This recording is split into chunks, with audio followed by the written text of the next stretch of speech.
कोई बहुत बड़ी बीमारी किसी व्यक्ति को है, रोग बड़ा है, बीमारी बड़ी है,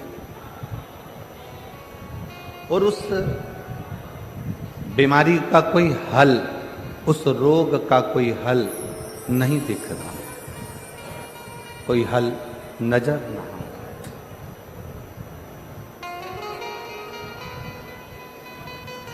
कोई हल दिख ना रहा।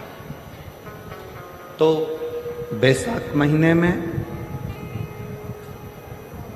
शिव सप्त तीर्थ का एक अनुष्ठान अपने जीवन में जरूर करें।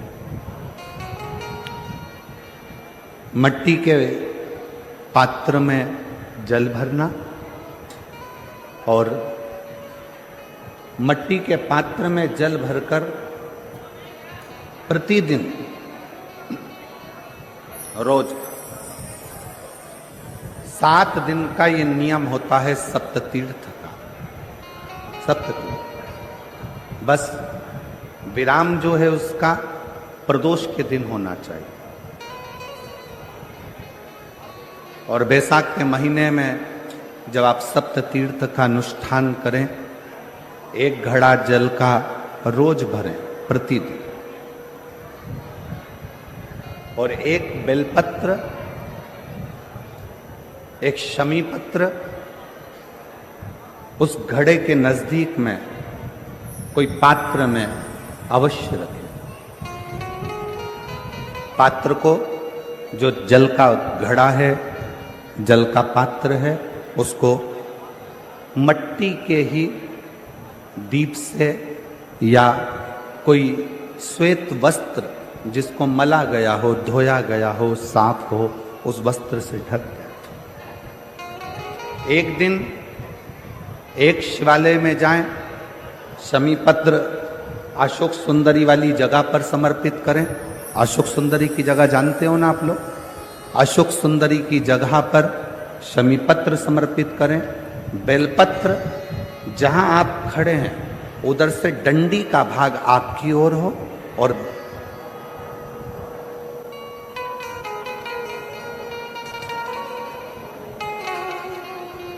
जहां आप खड़े हैं वहां डंडी का भाग आपकी ओर हो और बेलपत्र शिव जी को समर्पित करा जाए। फिर जो मट्टी के पात्र में जल है वो भगवान शंकर को अपनी कामना कर कर शिव जी को समर्पित कर दो। संतान के लिए कर रहे हो तो वहीं से जल को एक कटोरी में, एक पात्र में झेल लीजिए। उस जल का आधा भाग नंदी के पास बैठकर आप ग्रहण कर लो, आधा भाग अपने पति को देना प्रारंभ कर दो। कोई रोग के लिए कर रहे हो, किसी बीमारी के लिए कर रहे हो, तो वो जल आप अपने घर की देहली में प्रवेश करने के पहले अपने मुख में उसको ग्रहण कर लो।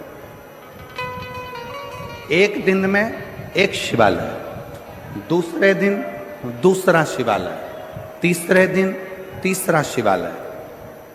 अगर अपने नगर में, अपने गांव में, अपने क्षेत्र में 7 शंकर के मंदिर नहीं हो, यदि अपने गांव में, अपने नगर में, अपने क्षेत्र में 7 शंकर के शिवालय नहीं हो, तो मिट्टी का शिवलिंग बनाकर उस पे चढ़ा, पर रोज एक शिवालय अलग होना चाहिए। प्रति प्रदोष के दिन जब आप इस सप्ततीर्थ का विराम करेंगे, उस समय पर जल, जब प्रदोष काल आए, प्रदोष काल का जब समय हो जल चढ़ाओ सुबेरे, पर प्रदोष काल का जब समय हो उस जल का पान उस प्रदोष काल में कर लेना। प्रदोष को, जो प्रदोष काल में उस जल को शंकर का पंचाक्षर मंत्र नमः शिवाय, षडाक्षर मंत्र ओम नमः शिवाय या श्री शिवाय नमस्तुभ्यम बोलकर प्रदोष काल में उस जल का पान करें। बाबा को प्रार्थना करें, शिव से विनय करें। ये नियम केवल बैसाख के महीने में होता है, इसको बाकी के महीने में नहीं किया जाता है। इसको बाकी के महीने में नहीं करते, केवल बैसाख।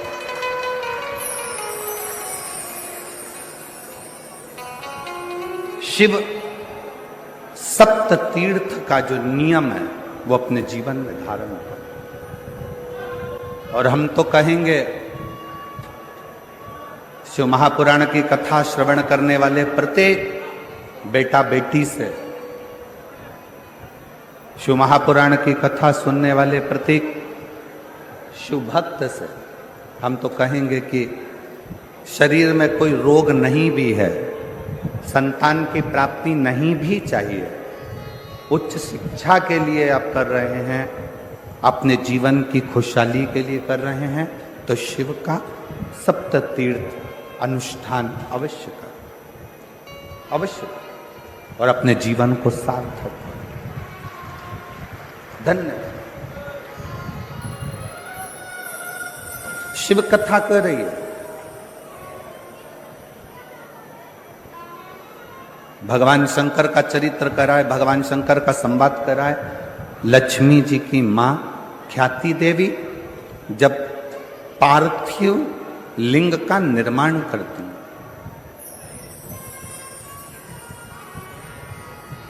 मां ख्याति देवी जब पार्थिव लिंग का निर्माण कर कर पूजन करती है, तब भगवान शिव माता लक्ष्मी की मां ख्याति देवी के सामने प्रकट हो जाते हैं, सम्मुख में प्रकट, सामने प्रकट।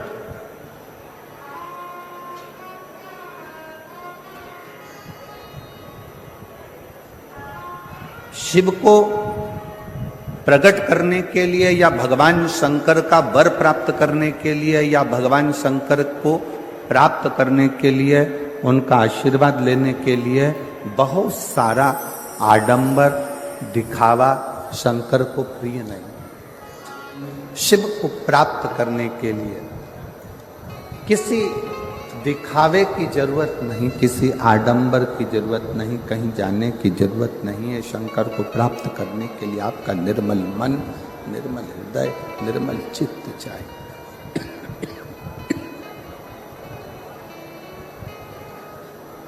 शुद्ध भाव, शुद्ध मन।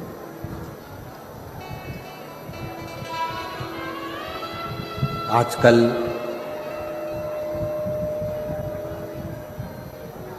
दुनिया के लोग कहते हैं 1 कुंटल शिव जी को दूध चढ़ाओ।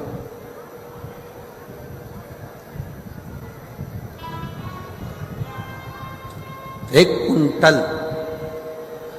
101 किलो शिव जी को दूध चढ़ाए। कोई कहता है शंकर भगवान को 56 भोग लगाओ। कोई कहता है भगवान शंकर को 1.25 लाख बेलपत्र शिव जी को चढ़ाओ। नहीं भाई, 1.25 लाख बेलपत्र शंकर को चढ़ाने के हकदार आप कब बनेंगे? 1.25 लाख बेलपत्र चढ़ाने के हकदार आप शंकर भगवान को कब बनोगे? जब आपने अपनी जिंदगी में 1.25 लाख बेलपत्र के पेड़ लगाए होंगे।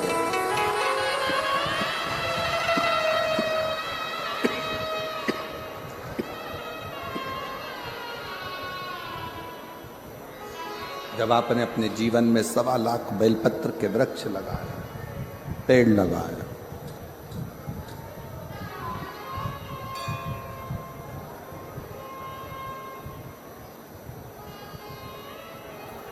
बहुत ध्यान से सुनना। बेलपत्री का एक पत्ता, बेलपत्र का मात्र एक पत्ता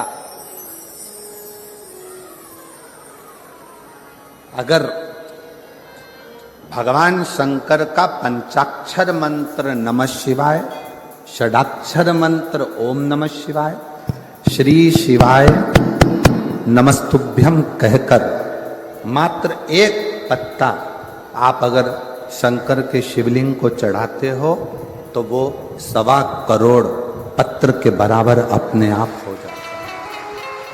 अपने ये चोंगे जैसी आवाज आ रही है, गला पकड़ रहा है बहुत ज्यादा साउंड।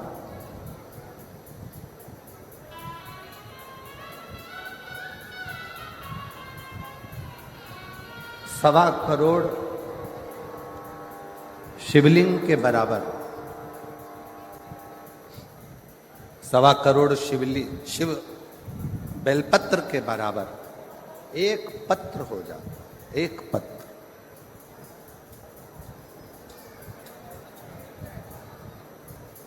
अब कोई तुमसे कह दे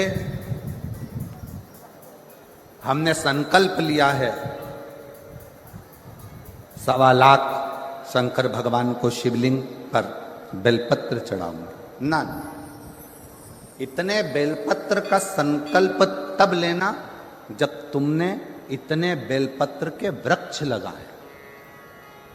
अब पेड़ तो तुमने एक लगाया नहीं और बचा कुचा था, तो किसी ने बेलपत्री का पौधा लगाया था, बेलपत्र का वृक्ष लगाया था, और मालूम पड़ा अपना संकल्प पूरा करने के चक्कर में तुमने वो बेलपत्री के पत्ते पत्ते डालियां सब तोड़ दिए और वो बेलपत्री के वृक्ष को पूरा की पूरा एकदम वीराना सा कर दिया। तो ईमानदारी से बोलो, शंकर जी प्रसन्न होंगे क्या? वृक्ष एक नहीं लगाया,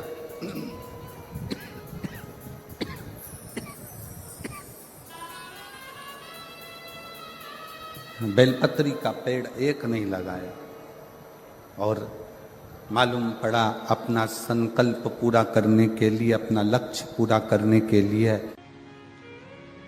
कभी एक विचार करिएगा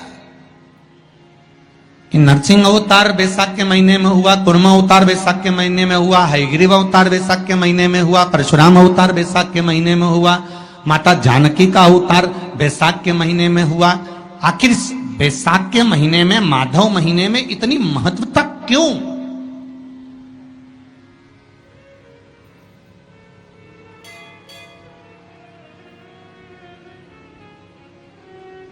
बैसाख के महीने में पड़ने वाली एकादशी, चतुर्थी, प्रदोष, अमावस्या, पूर्णिमा, शिवरात्रि, ये सभी इतनी महत्वपूर्ण क्यों हो जाती है?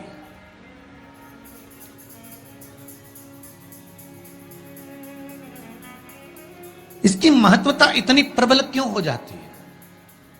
किस लिए?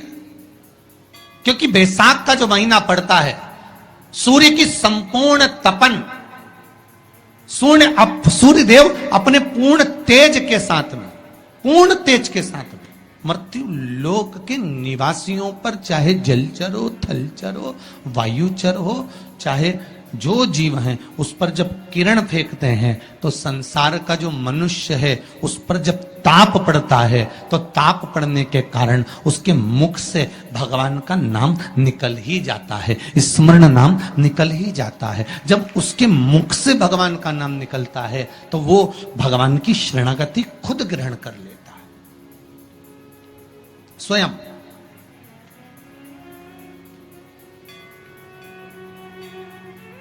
शरणागति ग्रहण कर लेना। बैसाख की पोथी पढ़ते हो आप लोग? आप में से अगर कोई पढ़ता हो बैसाख महीने की पोथी, तो उसमें एक वर्णन आता है,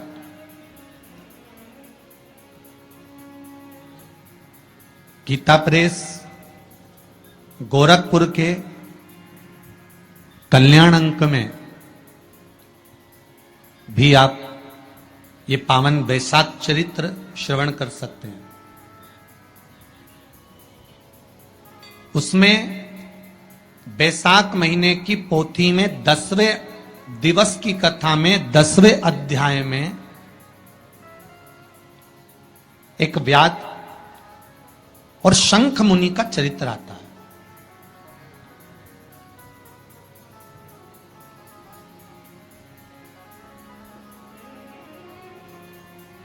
शंख मुनि एक बार निकलकर भगवान शंकर के मंदिर में जल समर्पित करने के लिए जा रहे थे,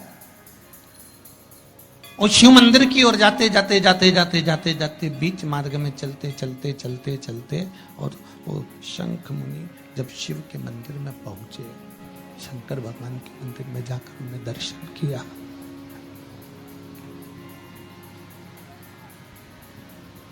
जल का पात्र उठाया और वो जल का पात्र उठाकर जब भगवान शिव को समर्पित कर रहे थे